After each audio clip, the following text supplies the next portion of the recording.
तो प्रणाम भाई लोग, हमने सुबह सुबह फिर चौक गोल बाइन सर रूपन छाप नहान मेला के घाट पर जौन बाकी देख सकता नहीं। यहाँ बहुत ही भारी संख्या में हमारे जितना भी नहाए वाला मेला में आयल बनी वहाँ लोग बहुत ही अपन धूमधाम से मतलब नहाता नहीं लोग एकदम बहुत ही खूबसूरत यहाँ के जौन बाकी नज़ारा बावे।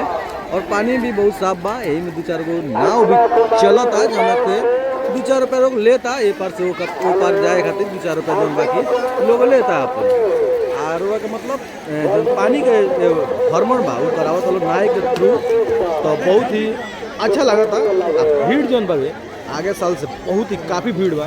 हमारा देखिए हमारा तो अंदाज सही कहता नहीं कि ये साल से ज़्यादा भीड़ तो अगला साल लगी, लेकिन बहुत ही खूबसूरत घाट के जौन बाकी नज़ारा बावे एकदम देख सकते हैं चारों तरफ कितना बढ़िया नज़ारा बा जी।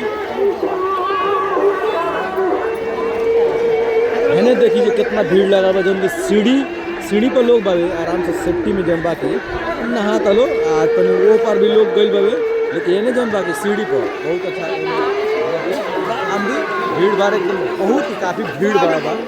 तो हमने के जौन सोचनी है सर भीड़ होई, भीड़ वास्तव में बहुत ज़्यादा भीड़।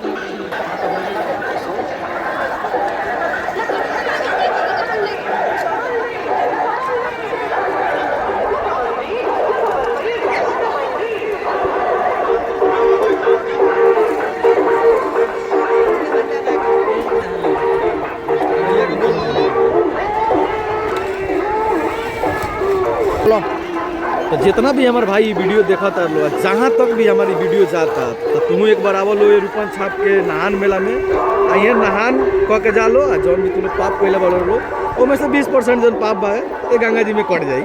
ठीक बा जो सपाट हम तो मैंने रिक्वेस्ट करम कि जितना भी देखा था लो भाई लो जी आवा लो नहा के गंगा जी में ये से जा लो।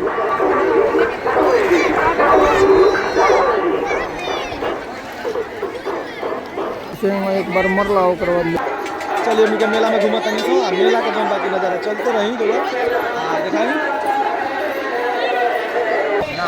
देखिए उनके मेला के थोड़ा सा बीच में से चूड़ी उड़ी तो दुकान बहुत ही खूबसूरत बा लेडीज लोग बहुत काफ़ी भीड़ लगेगा है ना। जौन बाकी लड़का सब खिलौना मिलता बड़का बड़का ट्रक मिलता बड़का बड़का जौन बाकी गाड़ी के ढांचा बना के प्लास्टिक के जाना है वहीं का बच्चा सब सामान मिलता देख सकते हो भाई जो है बा मंदिर के नज़ारा मंदिर पर भी बहुत ज़्यादा काफ़ी भीड़ लागल बा।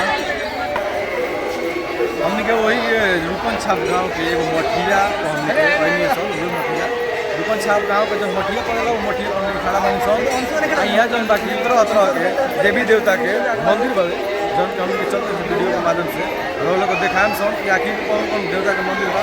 यहाँ हम बताई तो एगो कृष्ण भगवान के मंदिर बा, एगो बजरंग बली के मंदिर बा, एगो भोले बाबा के मंदिर बा, एगो शनिदेव महाराज के मंदिर बा यही में एगो पार्वती जी के भी मंदिर बा।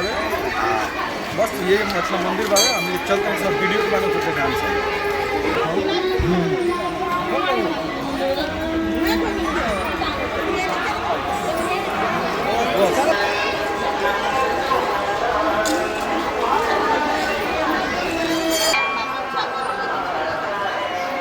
हेलो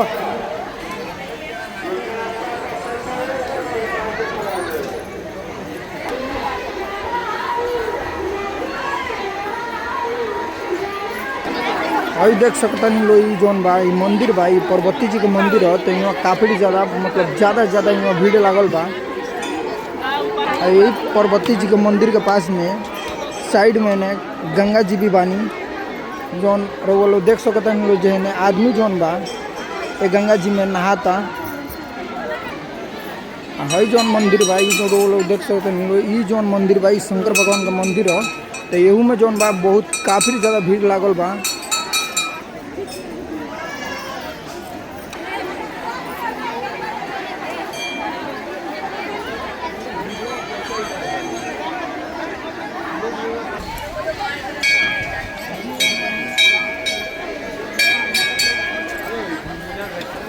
देख लो भाई लोग मेला के मेन रोड के नज़ारा हुआ जो कितना भीड़ लागल बा एकदम लोग रगड़ के चलता है सड़ के चलता है इतना काफ़ी भीड़ बा।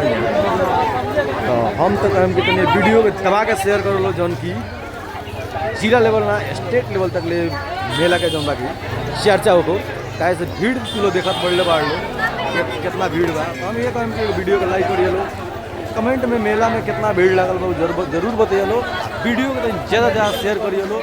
बस एक बाद हमने कहम सर धन्यवाद नमस्कार।